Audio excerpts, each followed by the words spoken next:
G'day, legends. I hope that you're having a fantastic day and so far a fantastic week. Now, you may notice I've had a bit of a shave. I know I've been fairly scrappy recently. I need to get in for a haircut desperately. I'm just trying to find some time. Since getting back home, I've been flat out. Anyway, today we have a lot to look over. We need to look over some strikes and some confirmations of strikes as well, and some footage. We'll look over the maps as there is some interesting movements being seen on the maps and changes confirmed by multiple maps. We need to then talk about Ukraine going to China to open up discussions.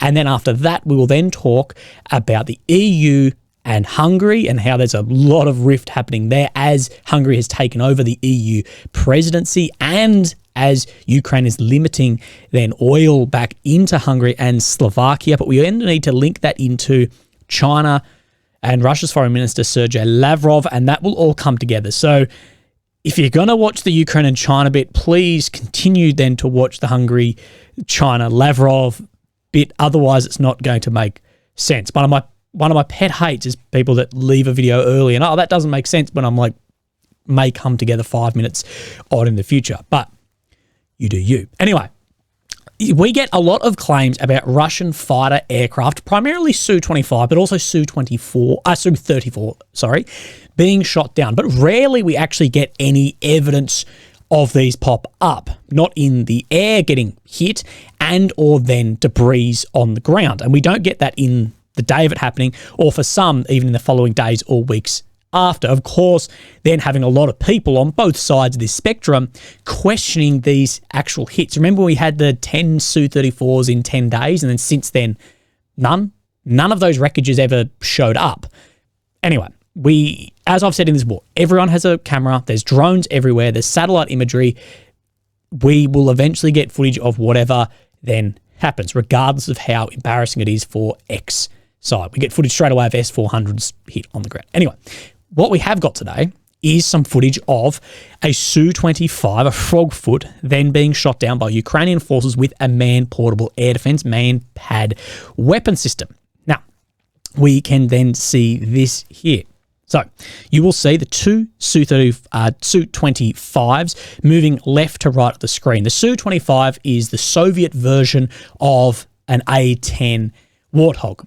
They are an air-to-ground asset, machine gun, weapon systems, supply fire to troops on the ground, unlike your other aircraft that will be a dogfighting aircraft or then a long-range strategic aircraft. These are for frontline fire, so these do have a lot of armor on the aircraft as well to protect from shrapnel and ground to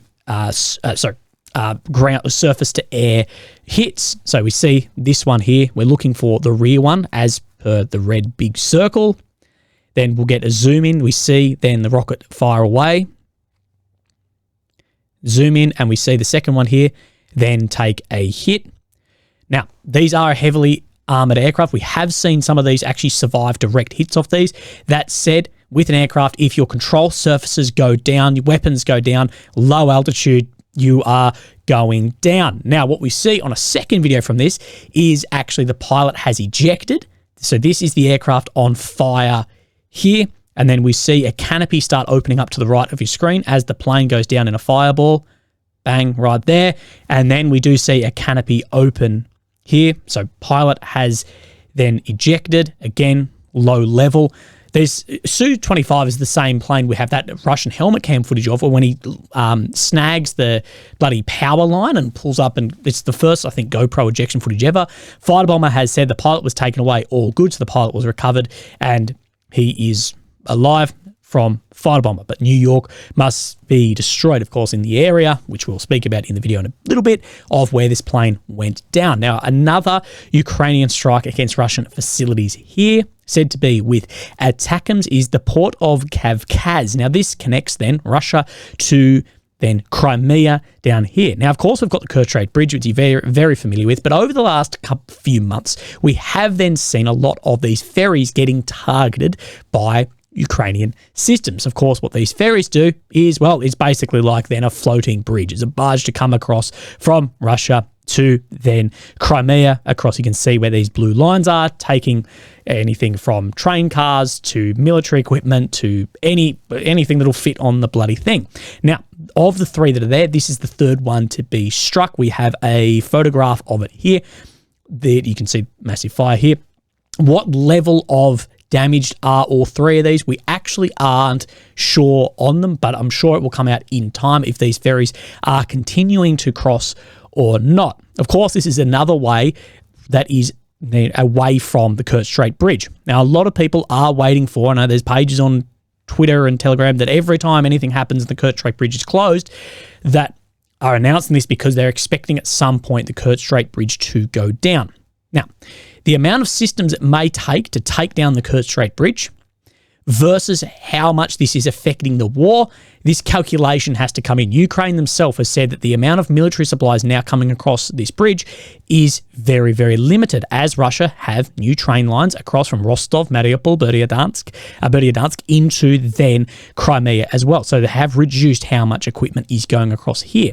That said, I have spoken about the symbolic victory of this because this is the physical connection between Russia and Crimea that I think at some point we can assume there will be a push to take down this bridge. How much military benefit will it have? Unsure. I think if it isn't done at the same time that there is a southern push, it will be very limited, but the political victory of taking this down will be large. We've spoken about some of the messaging. Looks like there may be an end to this, quote, hot war by the end of this year. I think by the time any of that comes forward, we will see a really serious push to attempt to take down that bridge for the symbology, political reasons of this then alone. But we will wait and see. As with everything in this war, time will tell us how things are going and how things are moving. So let's move on to the maps. Of course, we have Ukraine, the center, the capital of Kyiv. Red areas occupied since 2022, the purple since 2014. The red check means it's been within the last 24 hours of Russian movement. Now, some people pointed out that I actually missed a green check yesterday. That is slightly right and slightly incorrect. This isn't new movement. This was just seen as blue. So this was within the 2 weeks, and then yesterday turned into green to then change to green. So it wasn't new movement. That movement we reported then 2 weeks ago. So where do we see? Let's come up into the northeast of the country. Now, nothing is shown around Vovchansk on this map, although we will speak about that in a second. But what we can see, according to Deep State, is Russia has continued their advancement out to the west of Pishani in here. Now, we have seen this moving over then the last few days as well. So Russia is expanding their control there. Of course, move out in the sausage and create then that girth.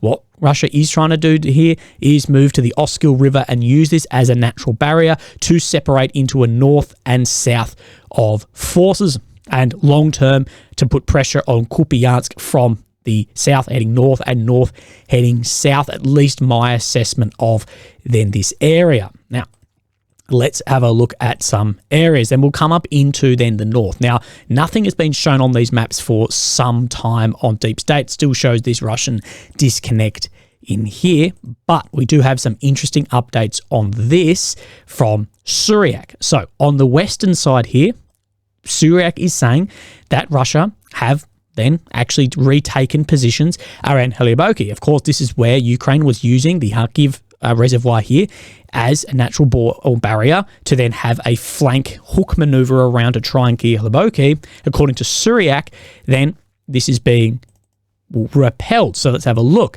The Kharkiv axis, Russian army managed to recapture northern warehouse of Heliboki, securing again control over the locality. Again, grain of salt, as we don't have multiple maps showing this. Now, according to Syriac as well, on this Vovchansk front, we look down this Staritsia. This is where we have seen that he has said that Ukraine has made back some ground, and he is showing again just in this location here that Ukraine is making back some ground as well. Although I do believe this ground was never actually shown then on this map. So this is what I've said. If you don't show it, then you can't show successes either. We'll look at what he says specifically about this. Chuvaxis, new corrections was made, showing the reservoir northwest Staritsia was also retaken by Ukraine army between the last days of June and first weeks of July. So there has definitely been some movement here. Now, let's move down the map until we see some more movement, then we'll come back up. So deep state map as usual, showing that there is Russian advancement out on the Oshchatny front. Of course, as we have spoken, movement through urban centres, closing up of then open ground. Now, this is no different today. We see a movement then out west, then the last areas of Prohez, and then this has made it unobtainable to hold the open ground to the east of Vovche here, and then this has closed up. I believe this is closed up in here. There's only 300 meters between the grey zone on a flat area of road. I would say that this is closed up. I believe we will see that at some point, maybe just waiting on a geolocation. And then we see in Novoselivska Persha a further Russian push down to the south, recapturing across then this road and more blocks in here. Of course, if Novoselivska Persha then comes under control, then this open ground in here, then of course is going to be then jeopardized to a degree, and we may see, because of the Vovcha River here, how difficult this will be as a natural border. What my question is if Russia then get these positions in here, something like this, is the amount of fire that could possibly come down this open ground, and the areas that Ukraine can actually exit from here is going to be limited to this, which I wouldn't be trying to cross that, but depending, I don't know the ground either. You can look at terrain maps all you want, but unless you're there, but it is going to be limited to this small beast. So we're assuming that Russia gets up to here at some point of this 2.5 kilometer route through here. So it will be interesting to see what then occurs with this open ground, and potentially I think we could see a withdrawal before the risk of getting cut off. But we are unsure. Let's then show this next to the Syriac map of today, and this is looking then awfully similar. This is Prohez. This is then close up here. It's like they've copied each other. I'm sure that happens occasionally. And this is Novoselivskaya Persha. So look, minor differences overall, very, very similar across these maps. Now, there's no other changes shown on this map today, but I will show you some changes that are looking on other maps just to keep things rolling. Now, this is Rozdelivkia in here on the Seversk front. Now, what Noel reports is showing is then a fill-in between Vesely and Rozdelivkia. Now, what we do know is Noel reports was not showing this for a while. Now, this is still showing not to the same degree, I do not believe, as Deep State, but he is updating on his map that there was a Russian advancement in here as well. Noel reports down in Krasnohivka has then shown that there has been a Russian advancement too. We know that's been shown across Syriac and Deep State in the last week as well. Oh, wrong one. Have a look here.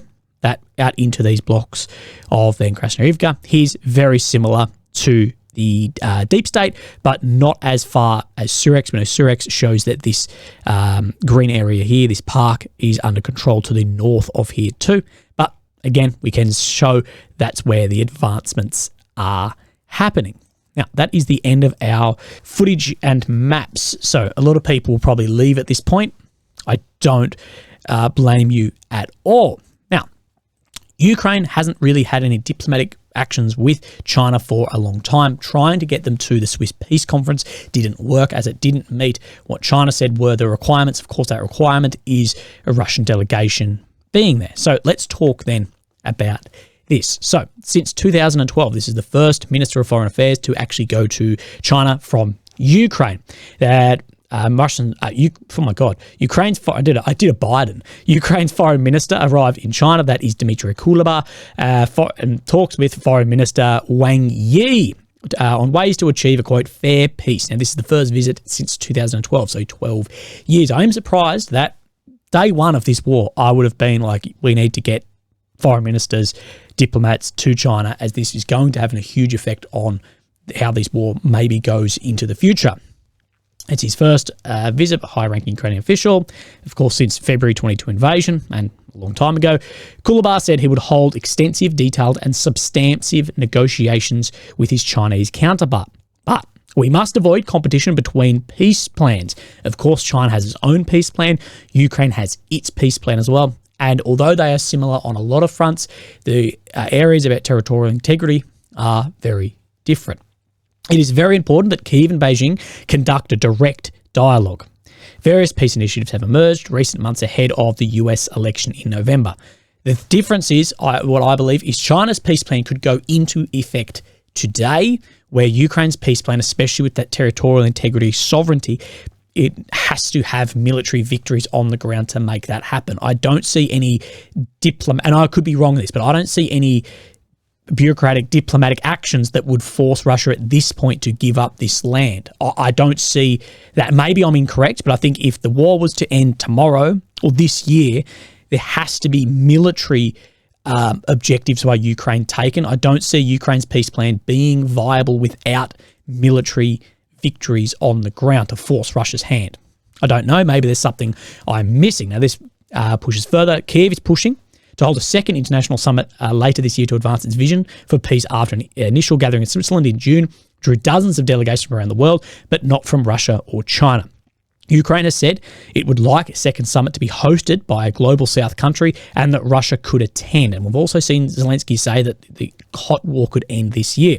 Kiev also said it would like to see China play a more active role in ending the war. So I guess we will see what then becomes of this after these meetings. So let's push forward. Let's talk then about Hungary and the EU. Sorry, my dryer's going off. My clothes must be finished. We'll be back. Hungary once again has landed himself in some hot water. Now, my take is that the EU is threatened by Hungary and their relationship with Russia and China.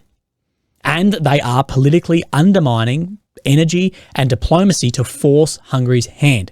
If this wasn't popular, the EU wouldn't care about Hungary doing this. And this is not the first time we've seen this. We have then seen that the EU has made ways around to force Hungary's hand in meetings before, with Hungary then leaving the room. So then they've got, it's only one member down, so we can have 100% vote. And there's been many different actions like this, as well as recently, of course, with Ukraine cutting then the oil flow to Hungary.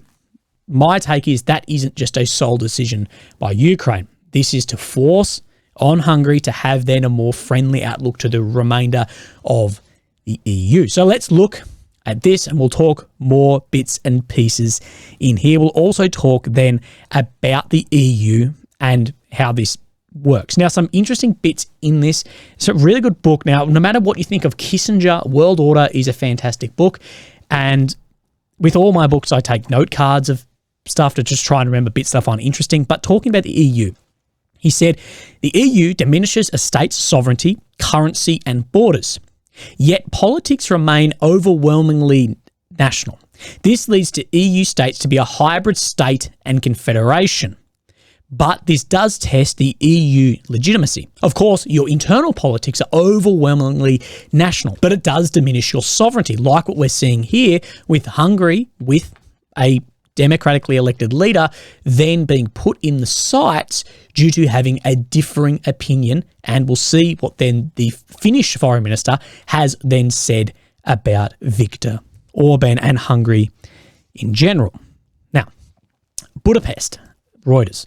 Hungary will block European Union refunds for member states that give munitions to Ukraine until Kyiv allows transit of oil from Russia's Lukoil. So this is what we're talking about. And Hungary has said that we're going to block money through of munitions until that is then relieved. Foreign Minister of Hungary has said, as long as this issue is not resolved by Ukraine, everyone should forget about the payment of the 6.5 billion euros of the European Peace Facility to compensate for arms transfers. So this arm twisting behind your back is going a few different ways currently. Now, Joseph Borrell, who's the top EU diplomat, has then had some firm words then about this.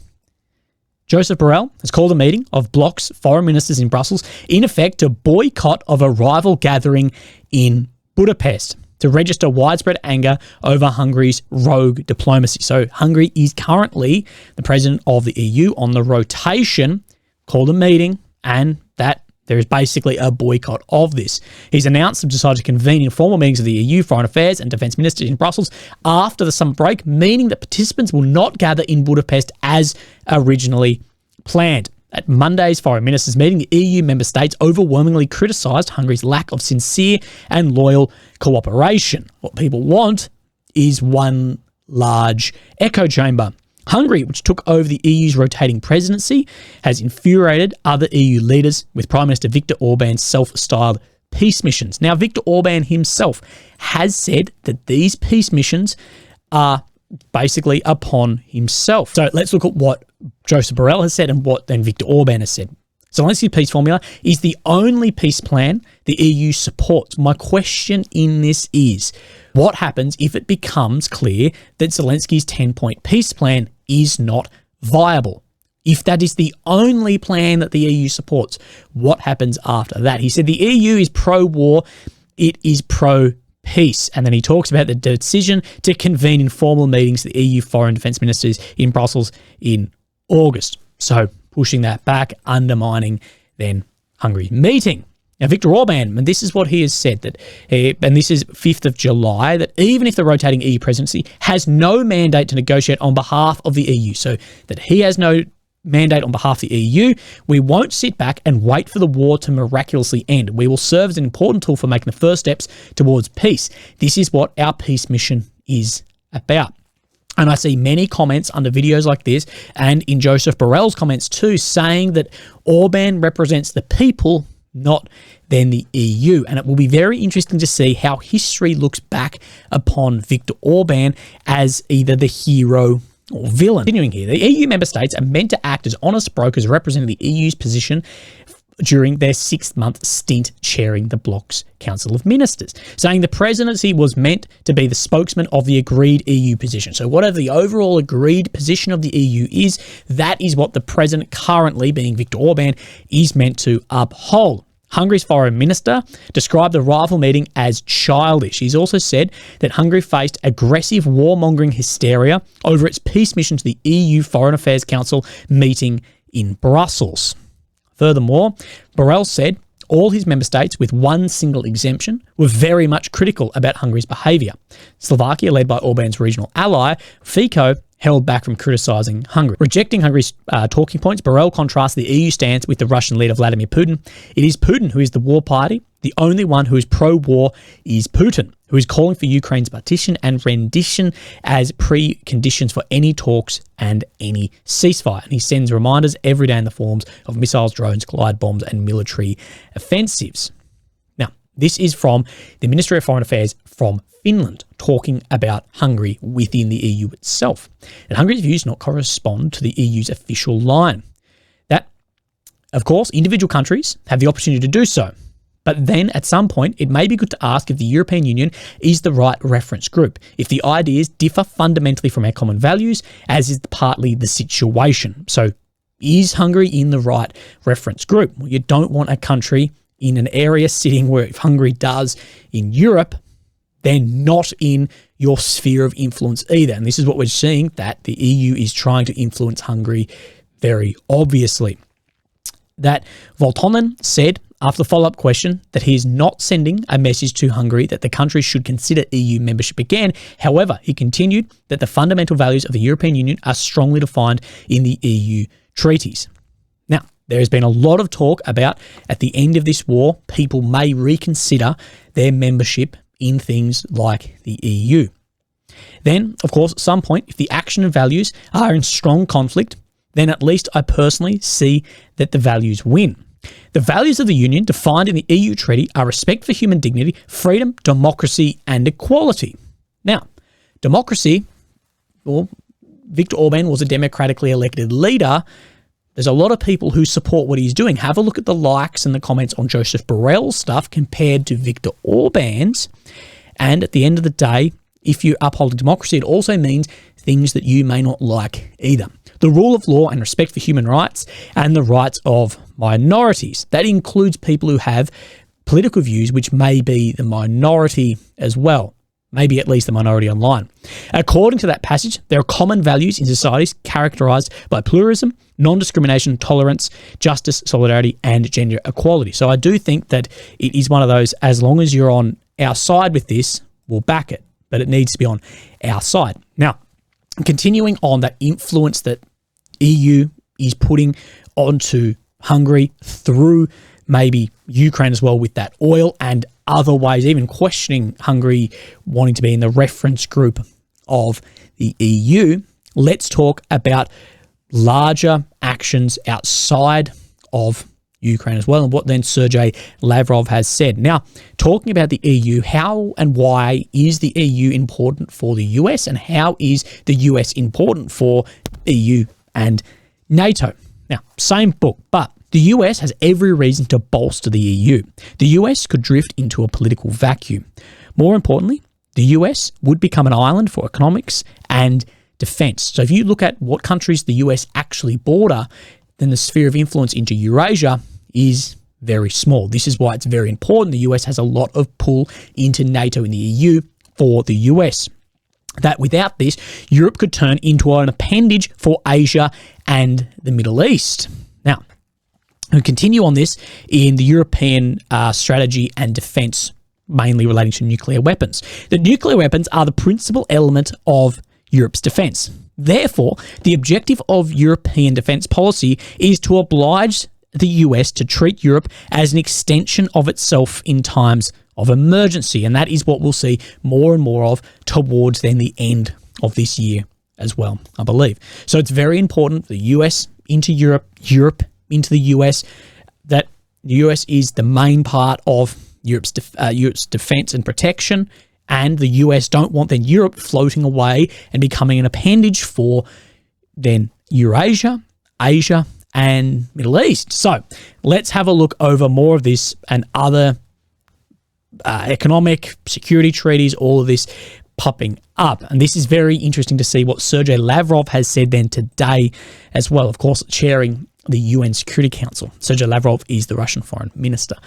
I said earlier that Eurasia is emerging as an independent part of the multipolar and polycentric world. So you don't have then just the US at the top, you have multiple countries with very similar amounts of influence, and we are moving into a multipolar world from a unipolar world.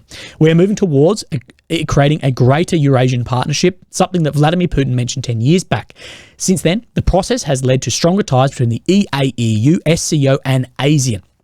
We will ask other organisations that handle the material aspect of interaction within this space, including the Gulf Cooperation, to step up. They are part of Eurasia as well. And this is what Russia is trying to build for the rise of the global south. And it's not just Russia doing this, other countries are in this as well. So let's have a look at these countries. So EAEU, we see Russia, Kazakhstan, Armenia, Kyrgyzstan, and Belarus. And then we have ASEAN. So then we see, remember, Indonesia, Brunei, Myanmar, Philippines, Thailand, Vietnam, of course down Southeast Asia, and then we'll look at then the SCO, so the Shanghai Cooperation Organization. Of course, the big hitters in this is we have China, India, Pakistan, Russia. So this is very important when you put then these three together as well. Now, speaking of Indonesia, of which we see in ASEAN, we need to talk then about oil as well, because only then today it's been announced that Indonesia state-controlled refiner Pertamina has added Russian oil grades to its tender list to buy September crude. And this is the first time in more than 10 years. Indonesia did take a step back during the war since 2022, but they have not joined Western sanctions against Russia. Indonesia is a growing powerhouse. Now, Western sanctions against Russian energy sector, including EU embargo on its oil and price cap mechanism, have made China, India, and Turkey main buyers of Russian oil. It's also reduced the price dramatically. Therefore, countries like China, India, Turkey, and Indonesia, they are getting very cheap oil. Therefore, they are having a win in this. Now, Indonesia has said that it won't buy above the cap. So they're still acting as if the cap is in place, and the cap allows Western shippers and insurers to participate in Russian oil trading, provided that it's sold less than $60 a barrel. That is the way around sanctions that everyone is then using. Now, let's talk more on this. In addition, China's Belt Road Initiative, an agreement between the EAU and PRC, People's Republic of China, is aligning the integration of process afoot in Eurasian Economic Union and concrete actions undertaken to implement the Belt and Road Initiative. International transport corridors such as North-South, which is created in connect Indian ports of Vladivostok in Russia. The North Sea route is being developed. We spoke about the North Sea route yesterday, with Russia building new icebreakers to have ships go up over the top of Russia. That then of course not going through the Suez Canal. We also know Russia's friends with Iran. Iran's funding their H guys down in Yemen too. So go be it. You don't need to pull that many strings together. All this represents Eurasia's enormous competitive advantages. Now, whether you like these countries, hate these countries or not, you cannot say that these are sitting in the best area of the globe for economic influence. Australia, we're this bloody island out here. America, to a degree, is an island of itself as well.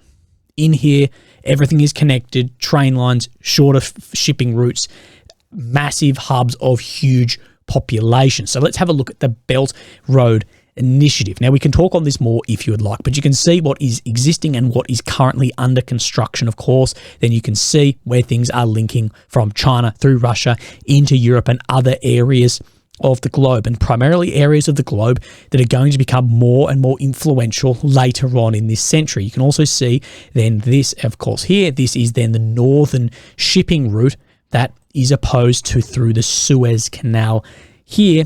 Of course, what the dudes down in Yemen are causing absolute havoc on, and that across the north is popping up as an alternative. It is critically important to note, whenever Vladimir Putin discusses this initiative, he points out that we are not slamming the door shut to Eurasian countries. When and if European colleagues come to their senses and realise that they are being used by the US seeking to strengthen its position by weakening Europe's position, they will find the doors open. Now, however, they will become part of this process on the basis of equality and full respect for the interests of those who began to interact earlier. Now, clearly, Euro-Atlantic security, which relies on the North America-Europe combo, is embodied by organisations such as NATO and the OSCE, has lost credibility. And I will say, and this is what I've spoken about so much, that some of these organisations have lost a lot of credibility as people have been pointing out hypocrisy between conflicts around the world, largely the two that are happening at the moment. We trust that non-governmental and non-profit organisations will actively participate in these processes and continue to contribute to the overall efforts seeking to strengthen Russia's position on the continent and around the world. China massively in this as well. Many people in the West are not willing to embrace neoliberal values. For example, Elon Musk moved from California to Texas because these values are over the top, and he is not alone. And I will say this is 100% correct. As a young man myself, who I think I'm reasonable in every aspect of my life, I'm speaking to my friends, speaking to my colleagues, speaking to everyone, people are sick of some of the values being pushed forth by the West. And Elon Musk, why do you think not only is he so wealthy, but why do you think he's so popular amongst many people as well, especially young men? He says many people, including Europe, are willing to escape the LGBT's community offensive and total disregard for natural historical processes and things that were given to us by God. Many are thinking of leaving for Russia. Some already have. I'm sure there will be more. There will be more of them. Now, there's a few things in this, and it may anger you or you may agree. Either way, a lot of people in the Western world see some of the actions by the LGBT community and the amount of influence that they have into education systems, into government, and into private businesses as threatening and undermining many of the historic elements that built the Western world to what it then is. Now, Russia, China, of course, much more conservative countries than the majority of the West, they're using this ultra-progressive messaging of this to undermine the West in other more religious and conservative countries around the world, and it is working. This is part of Russia and China's hybrid warfare. Now, some already have leaving for Russia. There'll be more of them. This is one of the things I see talked about as for the collapse of the West. Now, people are always predicting of when there will be a collapse. I don't think that we'll see a complete collapse. What I think we will see, and I think we are seeing through things like this, is we're not going to see just a collapse and one rise to power, but we will see this move from a unipolar to a more multipolar world, not only through trade, but then also on then the hybrid warfare campaign, which may use things like the LGBT community to its advantage to push into then conservative religious countries to push people away from the West. Don't think that's happening, and do not think that people who are against the influence that that community has within the West then aren't questioning businesses, their own government, the education system, the medical system, and of course then the private businesses there as well. This is an octopus with many tentacles being used on many different fronts. Now, something that I found myself exploring more and more recently is who would Russia and China actually prefer to win the US election? Now, for Russia, it's obvious on the surface. You would think, well, of course, then former President Donald Trump, due to Donald Trump wanting to end the war in Ukraine, and an end in the war in Ukraine would mean then Russia could sell that as a victory and the border then be redrawn. But I think doing a little bit more digging into maybe Russia's asymmetrical warfare, hybrid warfare around the world, and this goes into China's as well, then if they are having this idea of traditional values pushing against this ultra-liberal ideal, then I actually think Kamala coming into power gives them a lot more ammunition to influence then other countries around the world about the US, the loss of values, and would, I think, then push some of the conservatives in those countries, say the US, more onto then the political side of Russia and China as well. But that is just spitballing of which would actually be more beneficial for where they see the world heading. Now, people will say Trump, but I'm not sure if that is actually correct. And we have seen that Putin has said that Biden would be the preferred president. What we haven't seen, and what I believe will be the primary indicator for a downfall of the West and an increasing influence of China or Russia or India or another one of these nations, is when people seeking to migrate somewhere would choose to migrate to Russia or China or India or another rising nation rather than the West, rather than America, Australia or Canada or Europe. And we are far from this. You go to basically any country in the world, the absolute vast majority of nations, and you ask where, okay, we'll give you a passport, where do you want to go? The first answer would be the US, and then a few other nations, maybe Australia be thrown in that. But within those top nations is not going to be Russia or China or India to move. Now, if we see a shift in people just on the whole wanting to migrate there, that's when I think the West will be really in trouble. And I think that it will be the indicator in the future if we see then a shift and a flip on that. But we are far from that at this point in time. That said, things can move very quickly. And in history, every 100 years or so, you have a major war that changes the powers that be around the world. Will we see a hot war? Will we see a cold war? Will we see something that is a proxy war then with major powers behind those proxies? Well, that's probably the third option of which I'm sitting in at the moment. But some of that may be complex, something I'm still discovering and looking at myself and trying to see where I feel about it. But legends, there will be a lot of cuts in this because my brain's not working. I'm still not getting good sleep. Look after yourselves, and I'll speak to you soon. Thank you. Bye-bye.